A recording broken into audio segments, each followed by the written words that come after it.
أعمالنا من يهده الله فلا مضل له ومن يضلل فلا هادي له وأشهد أن لا إله إلا الله وحده لا شريك له وأشهد أن محمدا عبده ورسوله يا أيها الذين آمنوا اتقوا الله حق تقاته ولا تموتن إلا وأنتم مسلمون يا أيها الناس اتقوا ربكم الذي خلقكم من نفس واحدة وخلق منها زوجها وبث منهما رجالا كثيرا ونساء واتقوا الله الذي تساءلون به والأرحام إن الله كان عليكم رقيبا يا أيها الذين آمنوا اتقوا الله وقولوا قولا سديدا يصلح لكم أعمالكم ويغفر لكم ذنوبكم ومن يطع الله ورسوله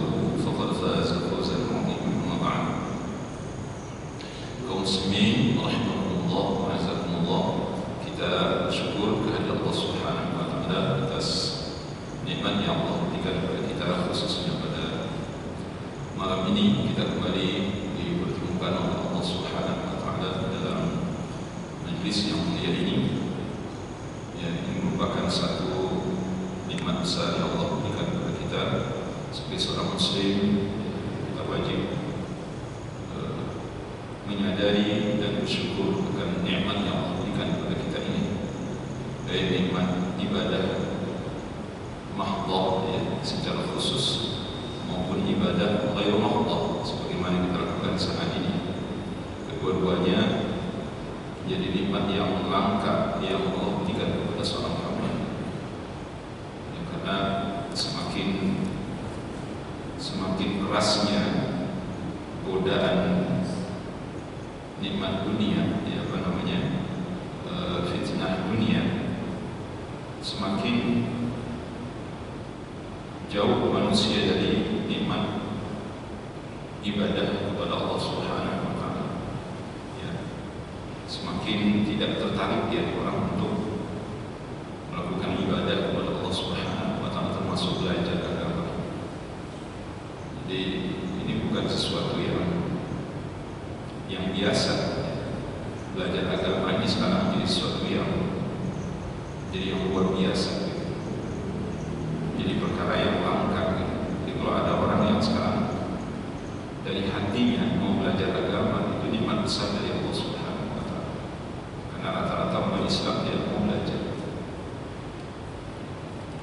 Rata-rata umat Islam tidak mau belajar agama.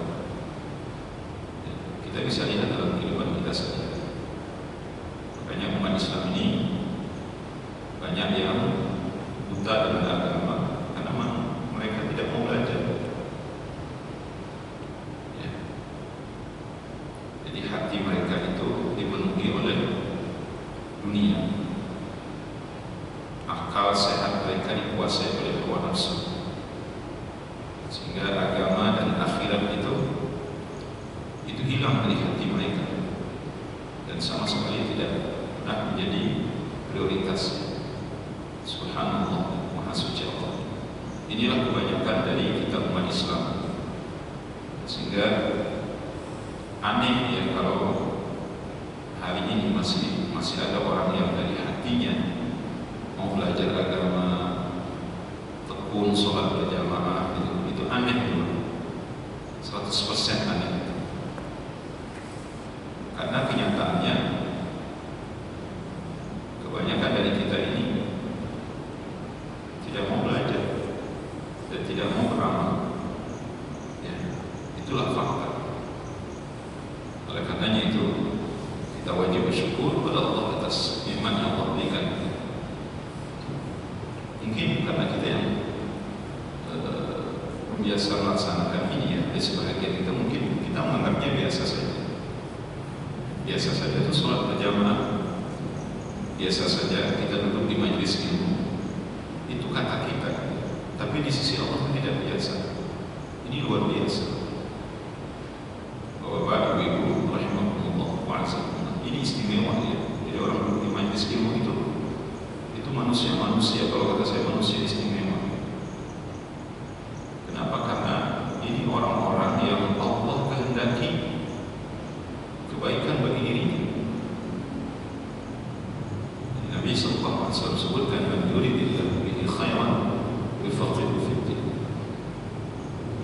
siapa yang Allah kehendaki kebaikan baginya, maka Allah akan pahamkan dia dengan agama.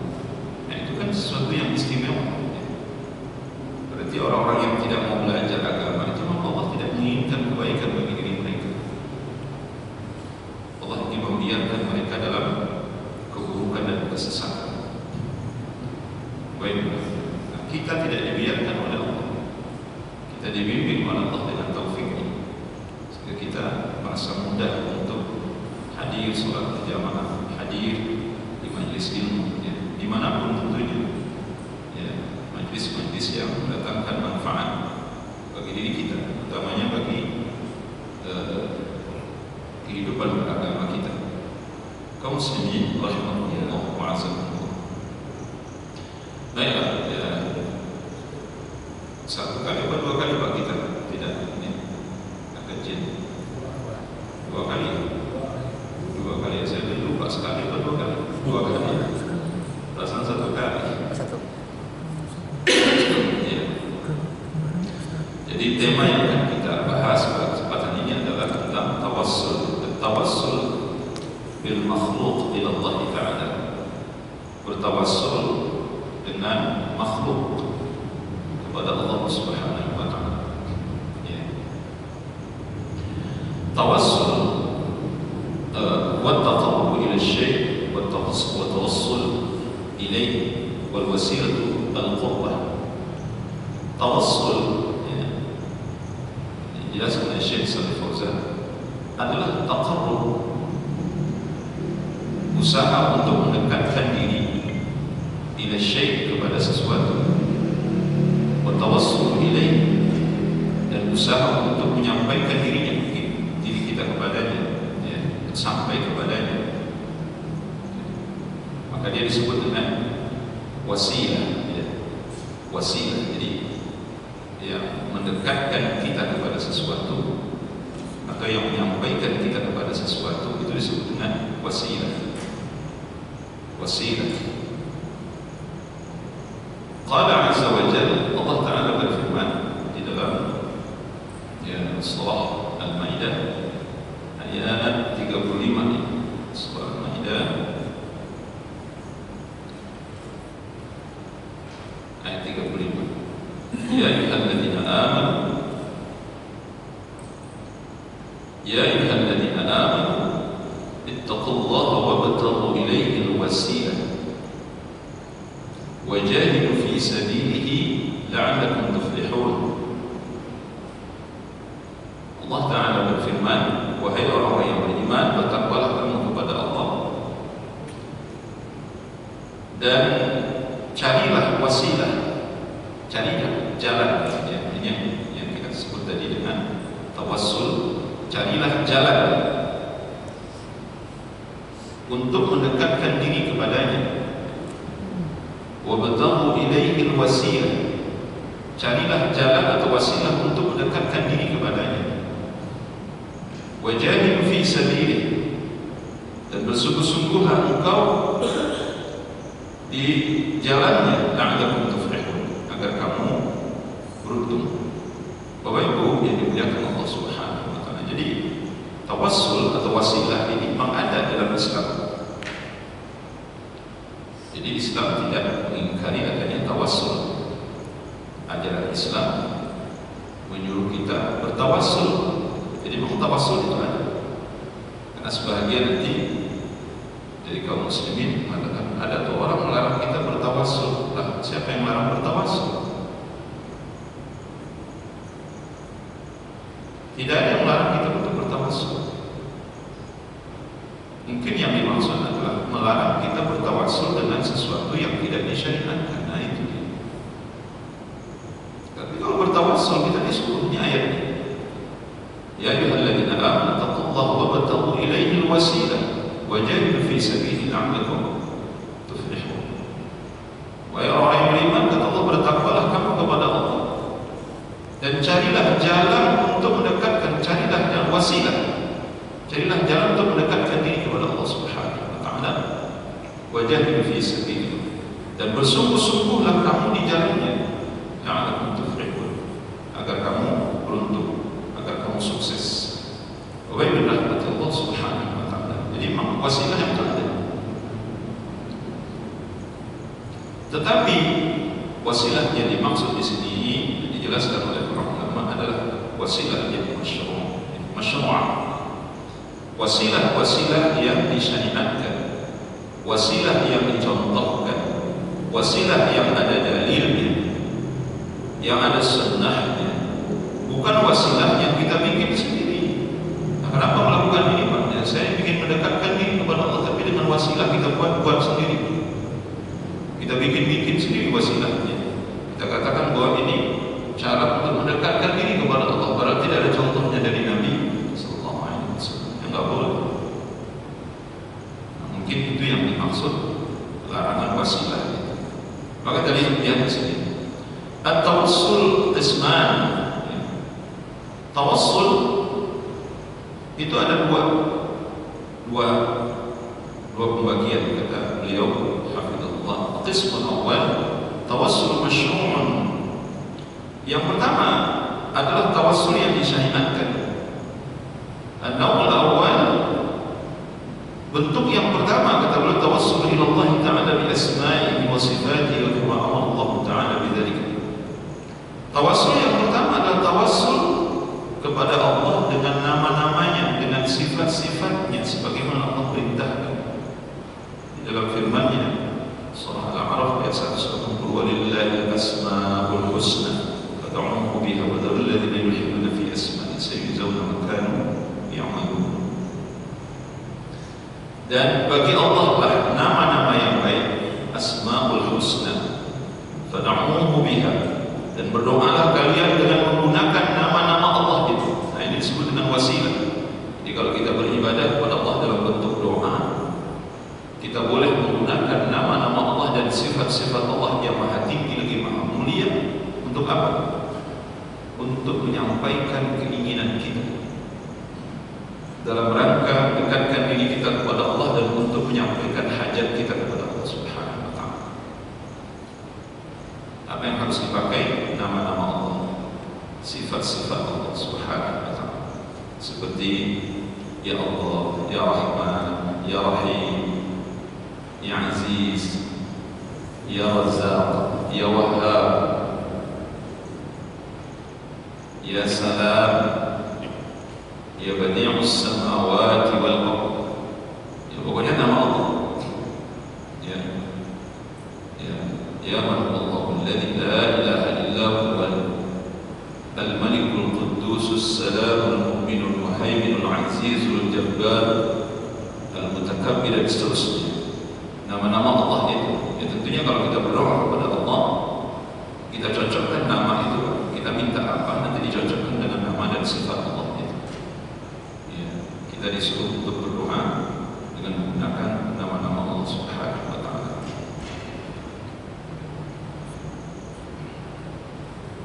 Termasuk nanti misalnya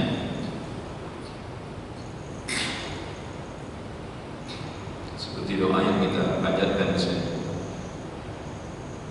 Allahumma alimal ghaibi wasyahada fatiras samawati wal ardh rabb kulli syai'in wa malikah asyhadu an la ilaha illa anta. Itu termasuk bagian dari Asmaul Husna. Itu doa kapan dibaca itu? Kapan dibaca? Pagi petang. Itu doa pagi petang tuh. Ya. Zikir pagi petang yang saya baca barusan. Ya. Termasuk zikir ketika mau tidur juga.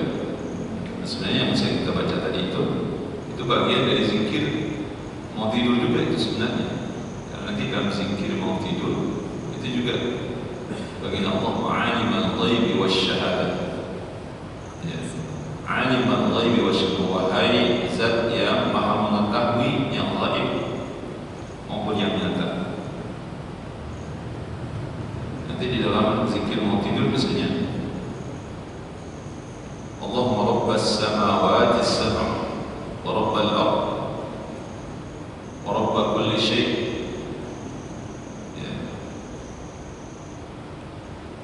Allahumma rabbas samawati as-sab'a, ya Allah, Rabb atau yang menciptakan langit dan bumi, langit yang 7 dan bumi yang 7 lapis pula. Rabbul 'arsyil 'azim, Rabb yang menciptakan dan yang memiliki arsy yang agung. Fatirus samawati wal ardh, yang telah menciptakan langit dan bumi. Itu kan asmaul husna semua. Itu zikir mati dulu. Fatirus samawati wal ardh, Rabb kulli syai'in wa malikah, Rabb yang memiliki segala sesuatu dan yang menguasainya. A'udzu bika min syarri nafsi, ya. Aku berlindung kepadamu ya Allah dari keburukan jiwaku, dan seterusnya. Itu ada doa-doa yang dibaca ketika kita akan tidur. Itu asmaul husna banyak sekali di sana yang kita pakai. Jadi sebelum kita meminta itu, antara apa?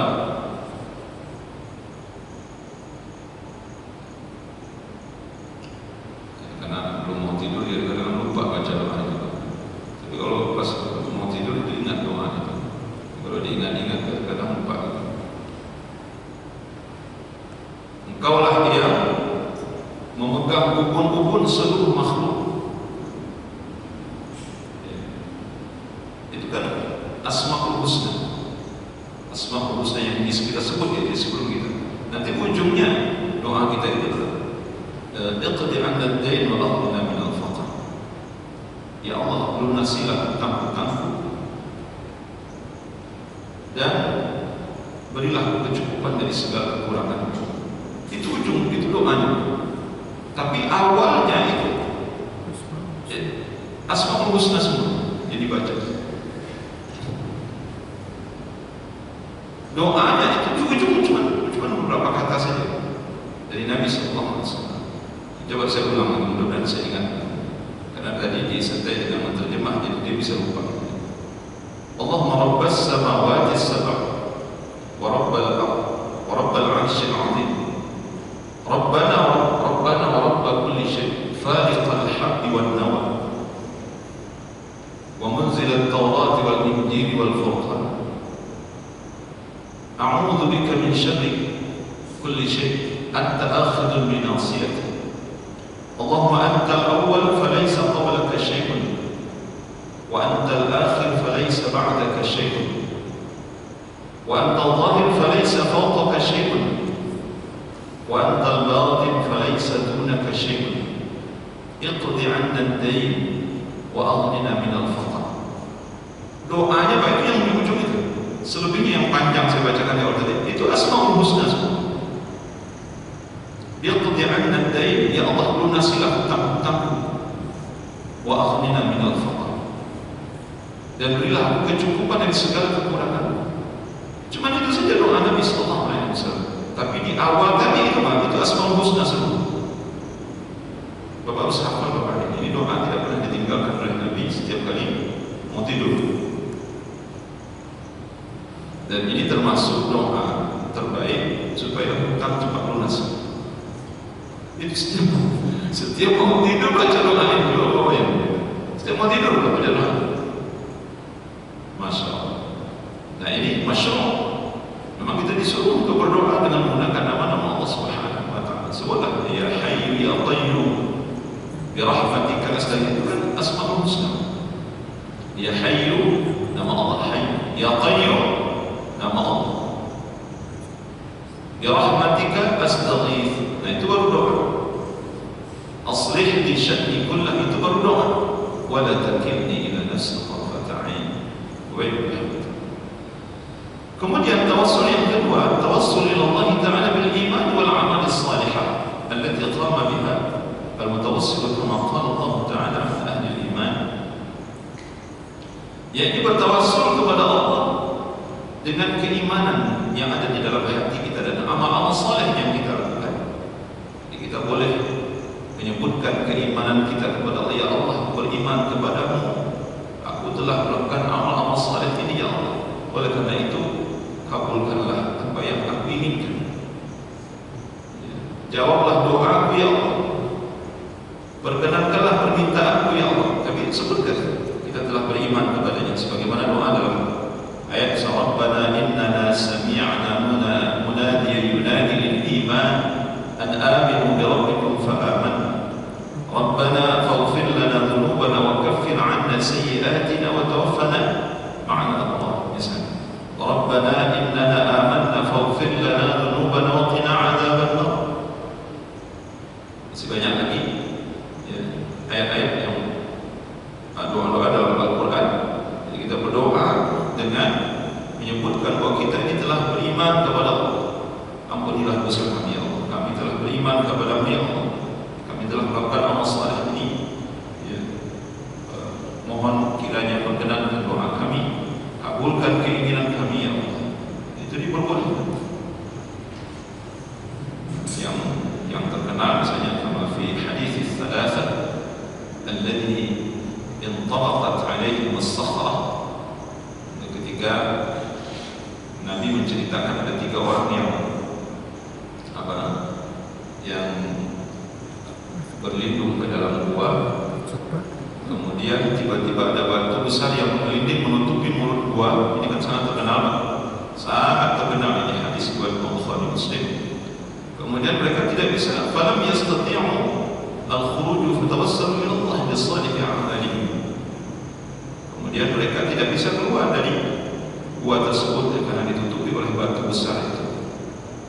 Kemudian salah seorang dari mereka berkata kepada yang lain, kita tidak akan mungkin bisa keluar dari gua ini kecuali kalau kita berdoa kepada Allah dengan menyebutkan amal-amal saleh yang pernah kita lakukan.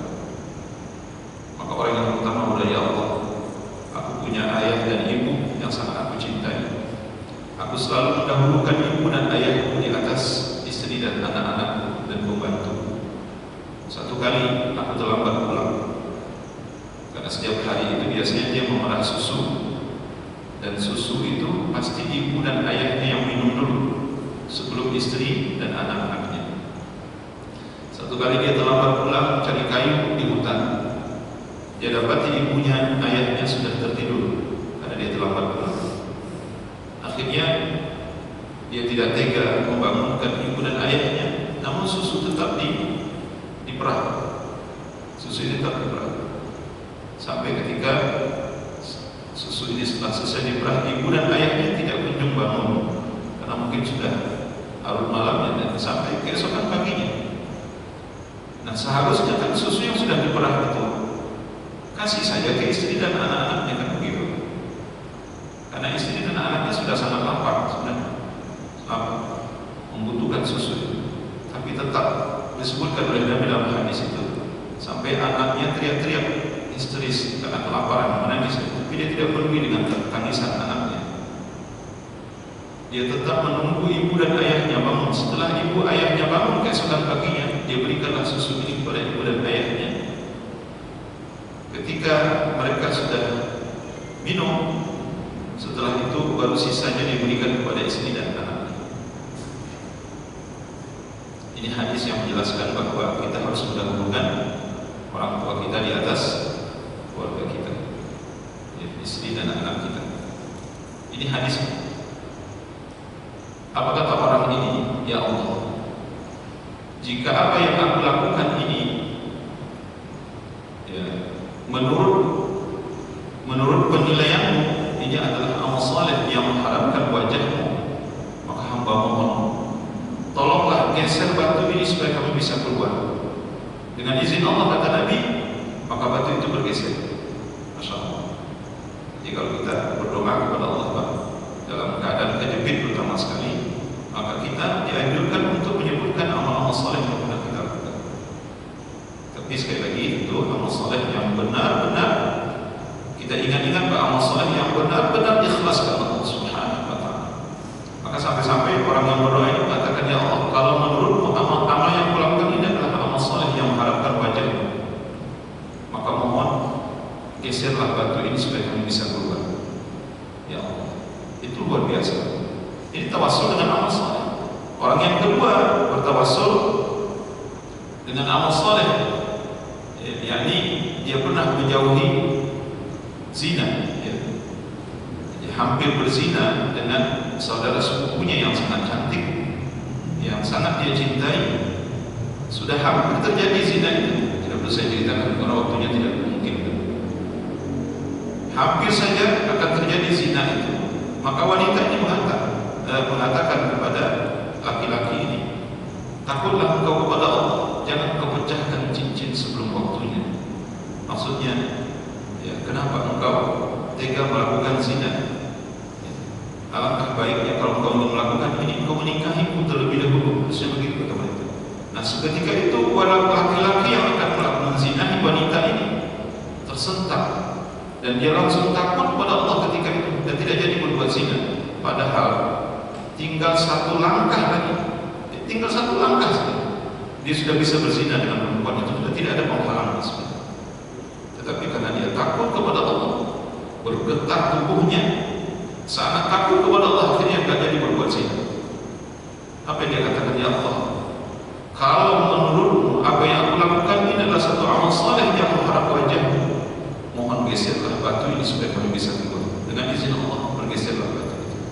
Dan yang terakhir, seorang majikan yang membayarkan, yang tidak membayar seorang pekerja yang dia pergi tapi tidak mengambil upahnya. Namun majikan ini tetap upah itu disimpan oleh beliau, bahkan diinvestasikan. Ketika orang ini kembali, gaji yang tidak diambil itu ternyata sudah berkembang biak karena diinvestasikan oleh majikannya ini. Banyak sekali hewan ternaknya, bahkan sudah ada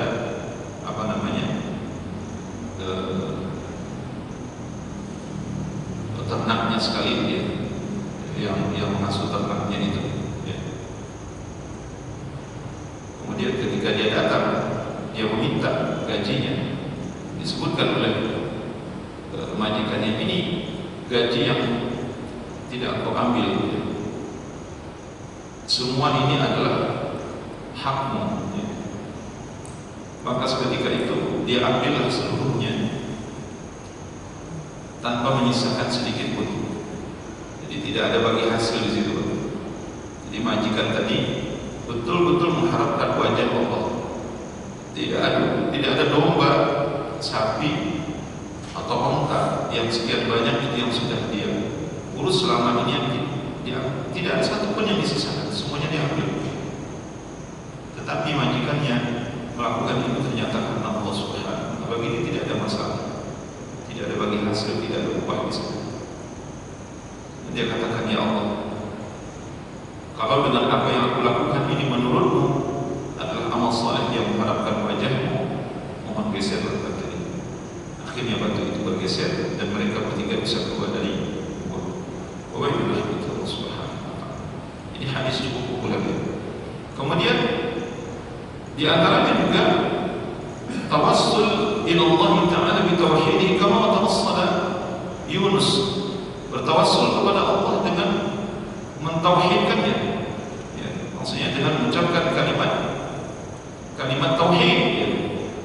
Yunus alaihi salatu wassalam ketika dia berada di dalam perut ikan, maka dia menyeru, berdoa kepada Allah. Fanada fil dhulumati an la ilaha illa anta subhanaka inni kuntu minadh dhalimin.